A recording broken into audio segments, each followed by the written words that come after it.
32절부터 36절까지 함께 합독하도록 하겠습니다.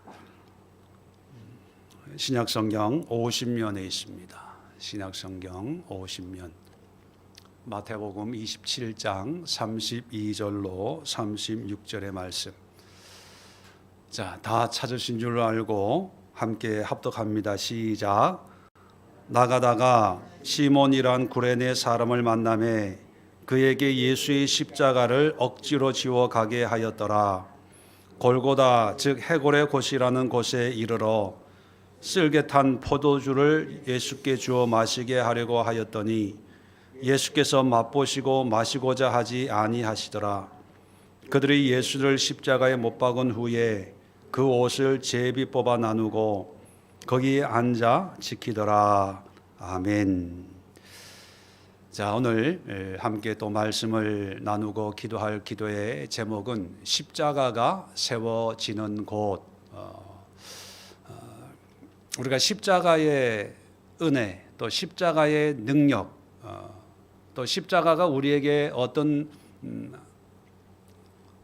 축복과 또 은혜를 주는지에 대해서는 우리가 따로 설명을 안 드려도 너무나 잘 알고, 또 이 십자가에 대해서 아무리 강조해도 뭐 부족함이 없는 그런 내용들을 가지고 있습니다. 그런데 오늘은 그 십자가의 의미는 이제 다 알고 있다는 그런 전제를 하고, 이런 능력과 은혜의 십자가가 어디에 있는지, 어디에 세워졌는지에 대한 그 의미를 함께 나누면서, 이 십자가가 2000년 전에 어떤 예루살렘 한 구석에 세워진 것이 아니고 2026년을 살아가는 우리의 삶 속에, 우리의 믿음 속에도 이런 십자가의 은혜가 임하고 또 세워진다면 얼마나 큰 능력과 또 하나님의 영광이 될까, 그런 의미에서 이 십자가가 세워진 곳에 대해서 함께 생각해 보려고 합니다. 오늘 성경을 보면 33절에 골고다 즉 해골의 곳이라는 곳에 이르러, 우리가 너무 잘 알고 있는 장소지요. 골고다. 요즘 골고다라는 의미보다는 갈보리라는 의미로 더 친숙하지 않을까. 어떤 옛날 교회 다니던 교회에서 어떤 분이 알고 그러는지 모르고 그러는지 갈보리 하니까 가을보리 생각이 난다고. 근데 이 갈보리라는 말은요, 이 골고다의 라틴어 버전이지요.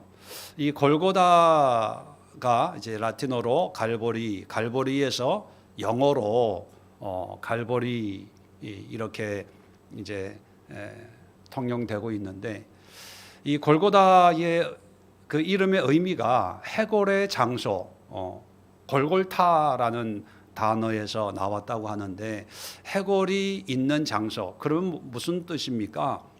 무덤이 있는 그런 곳. 의미만 보면 참 끔찍하고 누구도 가고 싶어하는 곳이 아닌 그런 것이죠. 그래서 지금 사실 성지순례를 해보신 분들은 알겠지만, 이 골고다에 어떤 그 교회가 있습니다. 그리고 이곳이 예수님이 처형당한 곳이다라고 하는 기념을 하는 그런 교회들이 있는데, 사실 성지에 있는 장소 또 유래, 이거는요 정확하지가 않습니다. 그냥 추정해서 여기가 골고다가 아닐까, 또 여기에 뭐 예수님의 탄생한 곳이나 뭐 이런 곳들이 중세 때 어떤 성지화하기 위해서 추정해서 어떤 건물이나 그 유적들을 정해놓은 것들이 대부분이기 때문에, 사실 성지순례 하면서 그런 은혜를 또 누리지만, 또 한편으로는 너무 이렇게 가시적인 것들에 의해서 영적인 또 하나님의 그 섭리나 뜻에 너무 인위적인 그런 모양과 모습에 우리가 너무 취해 있는 게 아닌가 그런 느낌도 받는다고 하는데, 중요한 것은 이 골고다의 위치나 이런 건 정확하게 모릅니다. 그저 추정할 뿐이지요. 그런데 이 골고다라고 하는 이 이름의 의미 때문에 아마 어떤 학자들은 이 지형이 모양이 해골 같은 그런 지형의 어떤 위치가 아닐까라고 추정하는 분들도 있고, 또 어떤 분들은 이 의미대로 로마 시대에 어떤 사형을 하는 사형장이 있는 무덤이 있는 그런 곳이 아닐까 추정을 합니다. 근데 중요한 것은 뭐냐 하면 어딘지는 모르지만 그 많고 많은 위치 가운데 성경은 분명히 골고다 해골의 장소라고 하는 곳에 십자가가 세워졌다는 사실. 그렇다면 우리가 그렇게 바울도 십자가만을 자랑하겠다, 또 십자가만을 알고 싶다라고 우리 그리스도인들에게는 이제 이 십자가가 저주의 상징이 아니라 죽음과 부활을 통해서 새로운 삶의 상징이 된 이 십자가가 세워진 곳이 어떤 곳이냐? 첫 번째는요, 절망의 장소 골고다. 여기는 어떤 희망도 없고 어떤 소망도 없는 죽음, 해골이 있는 곳, 이게 절망의 장소거든요. 그렇다면 하나님은 많고 많은 어떤 그런 아름답고 화려하고 높고 위대하고 모든 사람들 우러러 볼 만한 그런 장소도 있었을 텐데 왜 이 절망의 장소에 십자가를 세우게 하셨을까? 애굽에서 출애굽을 해서 가나안 땅으로 이제 모세의 인도함을 받고 가나안 땅으로 들어가는데, 모세가 시내산에서 하나님의 말씀을 받고 율법을 선포하면서 신명기 11장 29절에 이런 말씀을 합니다. 이제 장차 가나안 땅에 들어갈 텐데 너희는 그리심 산에서 축복을 선포하고 에발 산에서 저주를 선포해라, 그렇게 얘기합니다. 그리심 산에서는 축복을 선포하고 에발 산, 그러니까 그 세겜이라고 하는 도시가 있거든요. 이 세겜을 중심으로 해서 오른쪽에 그리심 산, 왼쪽에 에발 산, 이 그리심과 에발 산이 서로 마주보고 있는 그런 위치, 지정학적으로 그렇습니다. 자, 그리심 산은 축복을 선포하라고 그러고 에발산에는 저주를 선포하라고 그럽니다. 자, 그러다가 신명기 27장 4절 5절을 보면, 자, 축복을 선포만 하지 말고 여기서 제단을 쌓고 제사를 지내라, 그렇게 얘기합니다. 자, 그러면 제사를 희생 제물을 드리는 거죠. 하나님 앞에 제사하고 예배한다면 축복의 산인 그리심 산에서 예배를 드릴까요? 저주의 산인 에발 산에서 예배를 드릴까요? 어디에서 제단 쌓고 예배를 드립니까? 에발산이에요. 신명기 27장 4절 5절 그대로 읽어드리면, 너희가 요단을 건너거든 내가 오늘 너에게 명령하는 이 돌들을 에발산에 세우고 그 위에 석회를 바를 것이며 또 거기서 내 하나님 여호와를 위하여 제단 곧 돌단을 쌓되 그것에 쇠 연장을 대지 말라. 예배하는데 저주의 땅인 에발산에 예배하래요. 근데 지금 또 보면요, 지금도 그리심 산에는 파래요. 나무들이 숲을 이루는데 지금도 에발산은요 민둥산이에요. 참 신기하죠. 하나님의 마음이 어디에 가냐? 낮은 곳에 간다는 거예요. 낙심과 절망과 고통과 아픔이 있는 곳.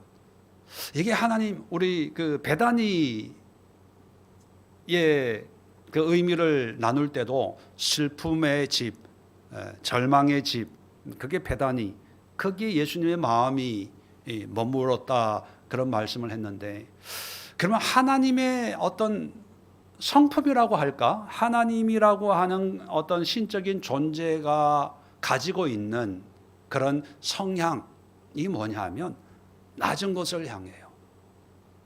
그러면 이런 하나님의 성품을 우리가 안다면 하나님의 은혜를 누리고 십자가의 은혜와 능력을 경험하려면 어떻게 하면 될까요?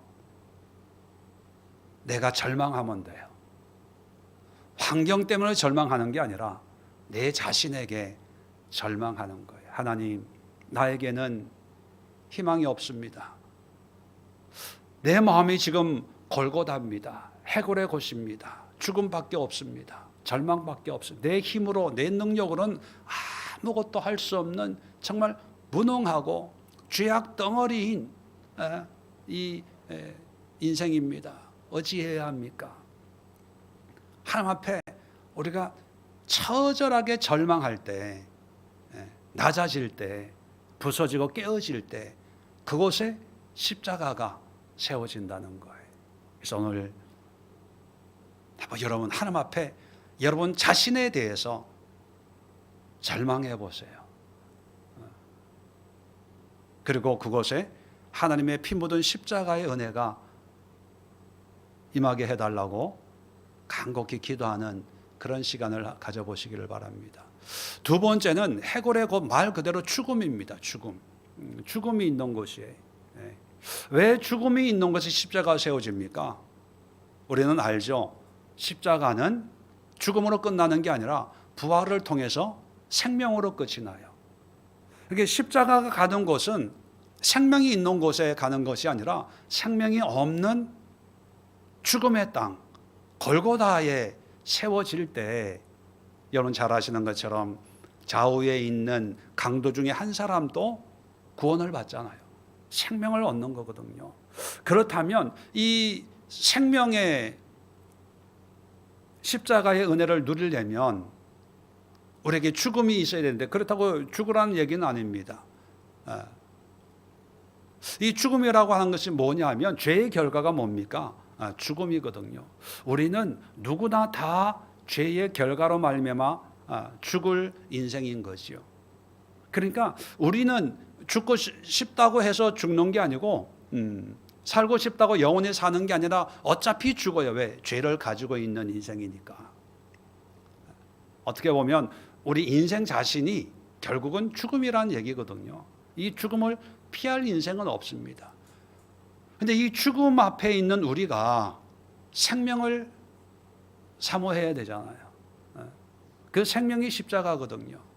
그렇다면 두 번째 기도를 통해서 우리가 기도해야 될 건 뭐냐면 이 죽음의 육신 속에 하나님의 생명을 경험하기를 원합니다. 하나님의 은혜의 생명, 긍휼과 자비의 생명의 십자가를 경험하게 하옵소서. 그래서 우리가 죄악 가운데 죽을 수밖에 없는 그런 존재인 것을 깨달아야 생명에 대한 갈망이 생기거든요. 그런데 내가 죽을 인생이라고 하는 게 별로 없으면 내가 뭐 죄인이야, 뭐 다 인생 그렇고 그런 거 아니야, 나만 이렇게 사는 게 아니야, 뭐 사는 게 아니고 다 이렇게 사는 거 아니야, 이렇게 생각해 버리면요, 한 십자가가 주는 생명에 대한 갈급함이 없어지는 거예요. 십자가를 봐도 마음에 별로 적이 없어요. 왜? 십자가가 나한테 피로치를 않으니까. 근데 내가 정말 죄악 가운데 죽을 수밖에 없는 죄인이구나. 이래서 하나님 앞에 심판받고 지옥에 갈 수 있구나라는 것을 절실하게 깨달을 때, 그때 하나님의 구원, 하나님의 생명에 대한 갈급함이 생겨나게 되거든요. 그래서 이 십자가가 세워지는 것은 뭐냐면 죽음 앞에 새로운 삶을 갈구하고 갈망하고 추구하는 사람들, 그런 사람들에게 구원이 임하는 거예요. 그렇지 않으면 십자가는 그저 막연하게 부담스러운 것밖에 되지 않아요. 그리고 십자가는 기독교인의 하나의 상징으로밖에 효용 가치가 없어지게 되죠. 오늘 기도하시면서 이 죽을 이 인생에 하나님 새 생명을 주옵소서. 하나님의 구원을 허락해 주옵소서. 그렇게 간절히 기도하고 갈망하는 사람에게 십자가의 은혜가 임한다는 사실을 여러분 기억하시고 한번 간절히 한번 주님 앞에 기도하는 사모하는 시간을 가져주시면 좋겠습니다. 세 번째는 뭐냐면 예수만 보이는 장소. 이게 무슨 뜻이냐면 히브리서 13장 12절 13절에 이런 말씀이 있습니다. 그러므로 예수도 자기 피로써 백성을 거룩하게 하려고 성문 밖에서 고난을 받으셨느니라. 그런즉 우리도 그의 치욕을 짊어지고 영문 밖으로 그에게 나아가자. 예수님의 십자가 골고다를 그냥 영문 밖, 예루살렘 밖에 있으니까 영문 밖에서 치욕, 십자가에 돌아가셨다는 거죠. 그렇다고 우리 믿는 사람들도 그 골고다, 죽음의 땅, 절망의 땅에 가자 이걸로 끝나는 게 아니고 영문 밖에 있는 그에게 나아가자 이거예요. 그는 누굽니까? 예수님이지요. 어떤 분들은 예수님의 삶을 모방해서 정말 무소유로 나누고 베풀고 자선하고 구제하는 이런 삶을 사는 분들이 있어요. 또 그런 삶을 통해서 어떤 믿음을 보여주고 또 사회에 좋은 어떤 영향을 끼치는 그런 모습도 있고요. 또 교회도 이런 예수님의 가르침을 쫓아서 많은 구제도 하고 또 전도도 하고 이런 자선도 많이 하지 않습니까? 그런데 중요한 게 뭐냐 하면 예수님이 하신 어떤 삶도 중요하지만 그 전에 먼저 예수님께 나아가자.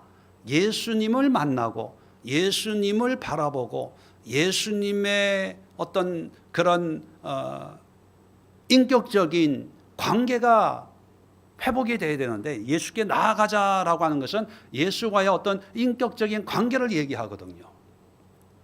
근데 그런 자선이나 구제나 이런 걸 하다 보면 예수님과 인격적인 관계가 처음에는 그걸로 시작이 됐지만 시간이 가면서 점점 예수님은 사라지고 사역, 일만 남는 그런 일들이 비일비재하게 있습니다.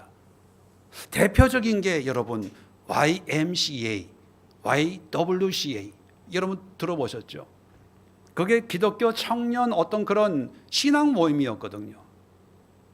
근데 그런 모임이 이제 사회의 어떤 소외된 사람들, 어려운 사람들, 이런 사람들에게 예수의 사랑을 전해준다고 하다가 점점 예수에게는 관심이 없고 이제 사회적인 일에만 관심을 가지다. 이름은 YMCA, YWCA인데 이제 사회 단체가 되어버린 거예요. 교회도 마찬가지입니다. 우리 신앙도 마찬가지예요. 처음에는 믿음으로 시작했다가 나중에는 일만 남는 거예요. 그래서 일하다가 보니까 기도도 못해. 봉사하다가 보니까 예배도 참석을 못해. 충성하고 성실하게 뭘 감당하다가 보니까 말씀도 못 봐. 이게 아니거든요. 십자가는 어떤 곳에 임하냐? 예수만 바라보 예수께 나아가는 자에게 십자가의 은혜가 임한다는 거예요. 재미있는 것은 요한복음에 보면요, 이 골고다에 십자가에 못 박힌 이 예수님에게만 죄의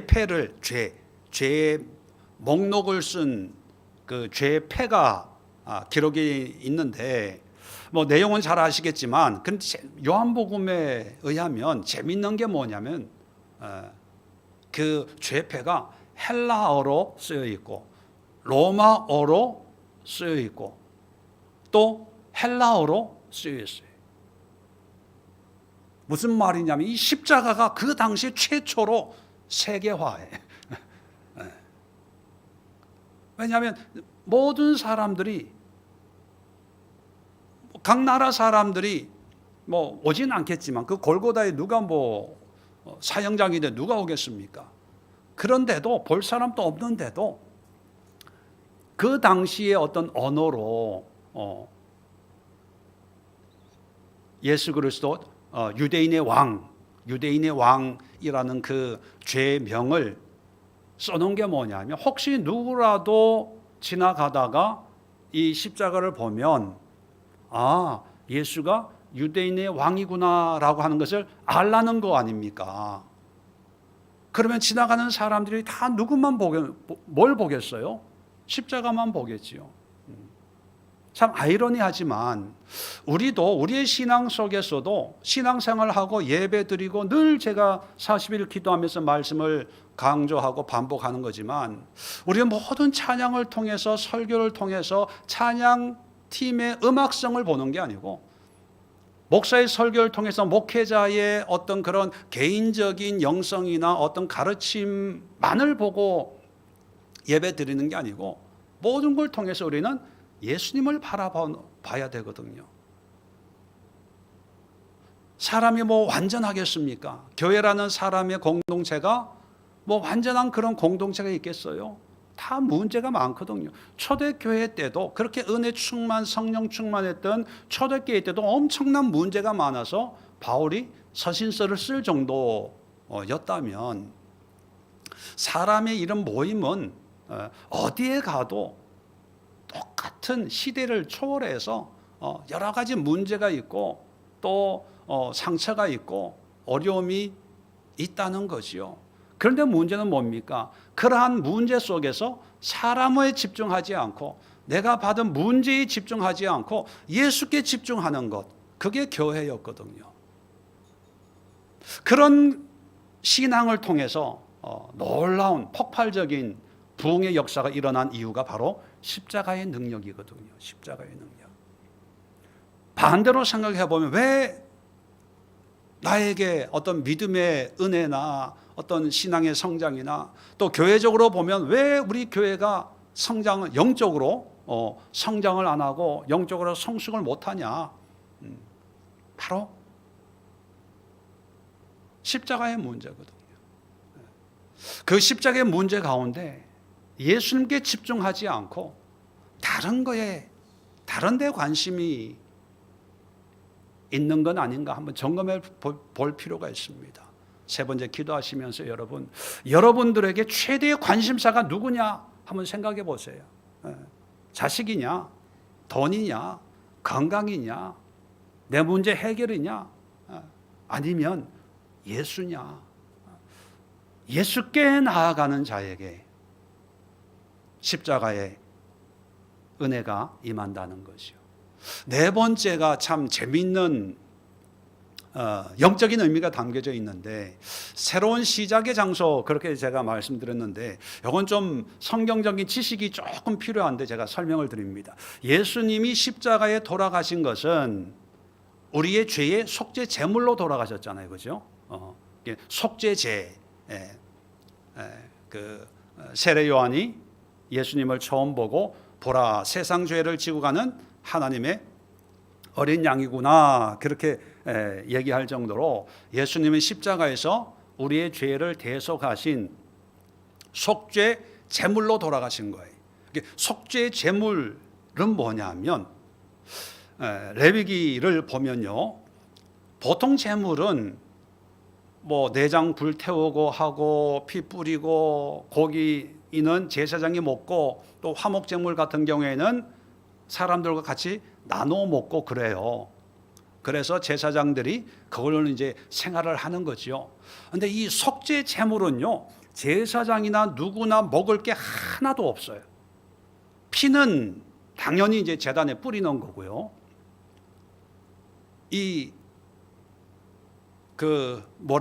육체, 고기는요, 영문 밖에 가지고 와가지고 홀라당 태워야 돼요.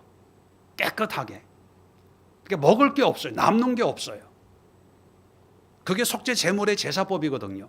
그러면 예수님도 영문 밖, 그 속죄 제물이기 때문에 영문 밖에 이제 십자가에 달려 돌아가시는 거죠. 그런데 여러분, 마지막 만찬에서 예수님이 이런 말씀하신 거 기억나십니까? 내 피를 마셔라. 내 몸을 먹어라. 그래서 우리가 성찬이라고 얘기하죠. 그 성찬을 통해서 우리가 예수님의 피를 먹어요. 예수님의 몸인 이 떡을 먹어요. 그리고 예수님이 우리의 모든 죄를 사해 주셨다는 어떤 고백을 하잖아요. 이제 새 생활을 하겠습니다. 새로운 삶을 살겠습니다. 또 마음에 어떤 확신과 또 믿음의 고백을 하는 게 성찬인데, 그러면 속죄 제물로 돌아가시는 그 예수님은 자기가 속죄 제물인 걸 분명히 아셨는데도 구약에는 제사장도 손도 못 건드리는 이 제물을 제자들에게 너희는 먹어 마셔 했다는 거예요. 이 차이를 우리가 기억을 해야 돼요.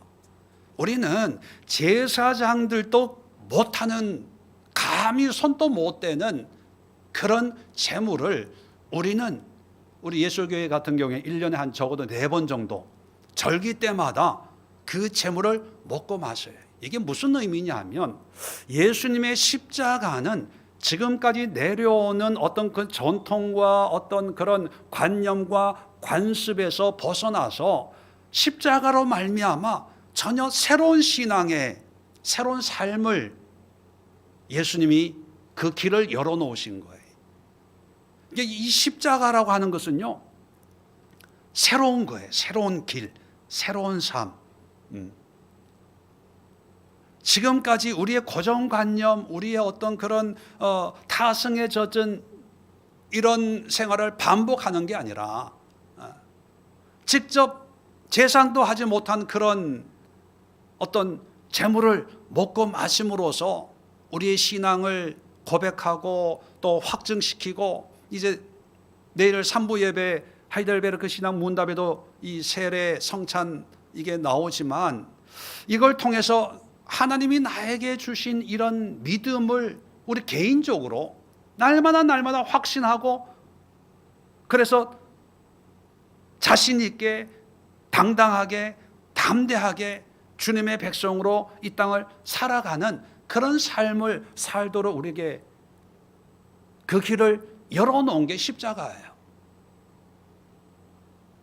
그렇다면 십자가의 은혜는 어떤 사람에게 임합니까?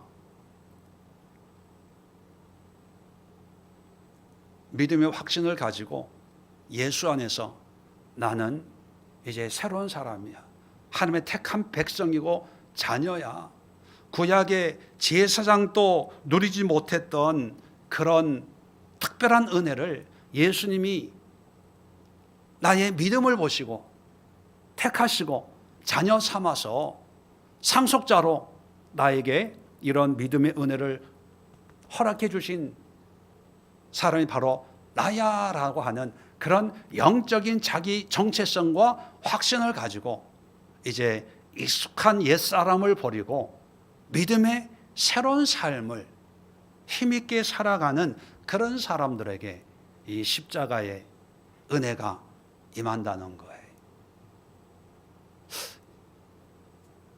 오늘 토요일 이어서 길게는 말씀을 못 드리고 요점만 이제 간단히 말씀드렸는데, 중요한 것은 요점은 뭐냐면 골고다라고 하는 그 성경적인 지리적인 특징이 뭐냐? 우리 신앙적으로 보면 죄인인 내가 내 자신에게 절망하고 하나님께 소망을 가지고 이제 변화된 새로운 삶을 살겠습니다라고 하고 주님만을 의지할 때, 주님만을 바라보면서 변화된 삶을 추구해 나갈 때, 그것이 바로 골고다의 은혜라는 거죠. 그래서 그 전까지는 골고다가 절망이고 죽음이고 사람들이 싫어하는 끔찍한 해골 같은 그런 곳이지만, 그곳에 십자가가 세워지는 순간부터 절망이 희망으로 바뀌고 죽음이 새로운 생명으로 바뀌고 또 이름 없던 그곳에 새로운 하나님의 나라가 세워져서 수많은 영혼들이 구원을 받아서 신약의 성도들은 이 십자가를 구약의 유대인들은 하나님의 저주다라고 생각을 했었거든요. 근데 신약의 그리스도인들은 자랑하는 거예요. 하나님의 능력인 거죠.